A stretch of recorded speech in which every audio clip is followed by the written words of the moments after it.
The winner to organize the 2022 FIFA World Cup is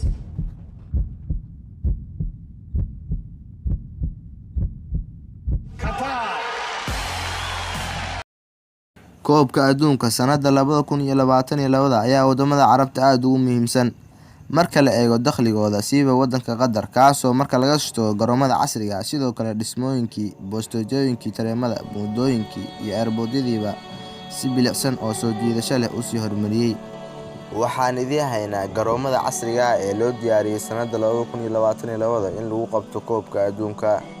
garoonka u horeeya waa garoonka Miinaa Dooxa garoonkani waxa uu ku yaalaa dhanka bari ee jasiiradda farsamooyinka ee magaalada Dooxa waxayna taageerayaashu adeegyadooda ka helayaan sida biyaha iyo wixii la midka ah 9 qaybood ee garoonka ku hareeraysan kuwaasi oo doomaha la moodo balse doomaha aan ahayn ee dukaamada ah wuxuuna qaadi karaa tiro dad gaaraya 44,000 oo qof garoonka Malcab Rayaan ama Bin Cali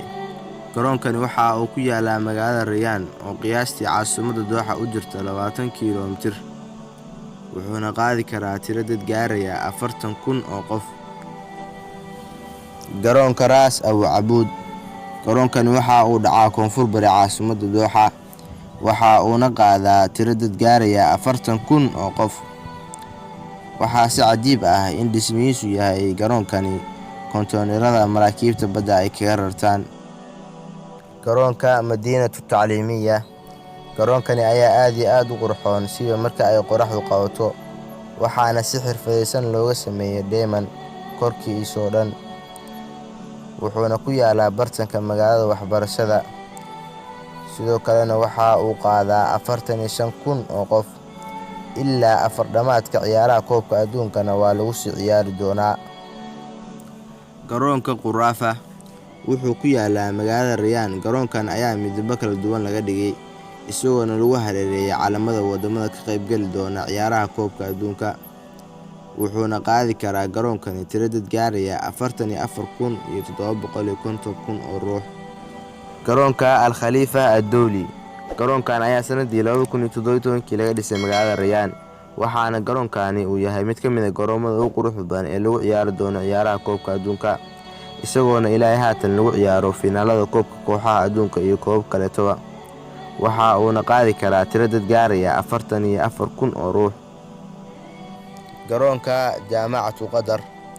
garoonkani ayaa gudihiisa loo ekeysiiyay dhismayaashii Carbeed ee qadiimiga ahaa